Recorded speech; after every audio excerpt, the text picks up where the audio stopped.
নেতা বড় না নীতি বড়, এই প্রশ্ন আর কোনো দলে প্রবলভাবে দেখা যায় না। এই প্রশ্ন নিয়ে বরাবর কাটাছেঁড়া চলে বামেদের অন্দরে। জ্যোতি বসু হন আর বুদ্ধদেব ভট্টাচার্য, দুজনেই সিপিআইএমের ব্র্যান্ড। প্রজন্মের পর প্রজন্ম এদের টানেই ছুটে এসেছেন। আজও তার বিকল্প নেই। রাজ্য থেকে জেলা সম্মেলন জ্যোতি বসু আর বুদ্ধদেব ভট্টাচার্যের ছবি কাটআউটকেই তুলে ধরা হয়। আরও ভালো করে বললে এরা আজও ব্র্যান্ড বাম রাজনীতির। আর তাতেই কিছুটা মুশকিলে পড়েছে সিপিআইএম। নতুন নেতা কাকে বাছা হবে তাই বুঝতে পারছে না আলিমুদ্দিন। ঘটনাটা খুলেই বলা যাক। এবারই ডিওয়াইএফআই থেকে সরে দাঁড়াবেন মীনাক্ষী মুখার্জি।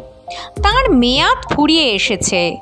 মীনাক্ষীর পরবর্তী নেতা হিসেবে কে সামলাবেন বামেদের যুব সংগঠন, তা নিয়ে প্রশ্ন দেখা দিয়েছে। বামেরা মুখে বিশ্বাস করে না। এই নীতি আজও খানিকটা থাকলেও যুগের দাবিতে সেখান থেকে বেরিয়েও এসেছে অনেকটাই। মীনাক্ষী তার প্রমাণ। খোদ বিমান বসুই তাঁকে দলের ক্যাপ্টেন হিসেবে অভিহিত করেছেন। অর্থাৎ মীনাক্ষীর ইমেজ তৈরির ক্ষেত্রেও প্রচ্ছন্ন একটা দায়িত্ব পালন করেছে দল। দক্ষিণপন্থী দলগুলোর বিরুদ্ধে লড়াই করার জন্য এছাড়া যে উপায় নেই তা আলিমুদ্দিন অনেক আগেই বুঝতে পেরেছে। সেটাই খানিকটা চাপে ফেলে দিয়েছে সিপিআইএমকে। দলের যুব সংগঠন হিসেবে ডিওয়াইএফআই এখন চমৎকার কাজ করছে। মানুষের মনে আলাদা করে জায়গাও করে নিয়েছে। এত সবটাই হয়েছে মীনাক্ষীর জন্য। ডিওয়াইএফআই একসময় আভাস রায়চৌধুরীর হাত ধরে প্রবল আলোড়ন ফেলেছিল।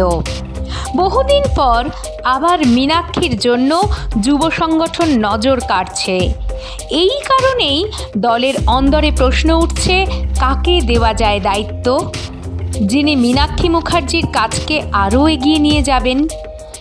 ছাত্র সংগঠন থেকে অনেকেই উঠে এসেছেন, কিন্তু তাদের দিয়ে যুব সংগঠনকে একই রকম কার্যকর রাখা যাবে কিনা তা নিয়ে দ্বিমত রয়েছে। এই পরিস্থিতিতে মীনাক্ষীর বিকল্প খুঁজতে হিমশিম খাচ্ছে সিপিআইএম। মীনাক্ষীর মেয়াদ ফুরিয়ে এলেও এখন সংগঠনের সভাপতি ধ্রুবজ্যোতি সাহা থাকছেন। তাকে হয়তো সম্পাদকের ভূমিকায় দেখা যাবে। তাহলে সভাপতি কে হবেন প্রশ্ন থাকছে। গত কয়েক বছরে রাজ্য রাজনীতিতে এক স্বতন্ত্র জায়গায় নিজেকে তুলে নিয়ে গিয়েছেন মীনাক্ষী। যুব সংগঠনে তার অভাব পূরণ করা সহজ নয়। আবার এর উল্টো মতও আছে। কেউ কেউ বলছেন মীনাক্ষীকে যেমন তৈরি করেছে দল, তেমনি নতুন যিনি দায়িত্ব পাবেন তাকেও তৈরি করে নেওয়া হবে। যুক্তি পাল্টা যুক্তি যতই থাকুক, মীনাক্ষী ফ্যাক্টর কিন্তু কাজ করবে। সেই সঙ্গে চ্যালেঞ্জও থাকবে মীনাক্ষীর অবর্তমানে ডিওয়াইএফআইকে একই রকম কার্যকরী রাখা।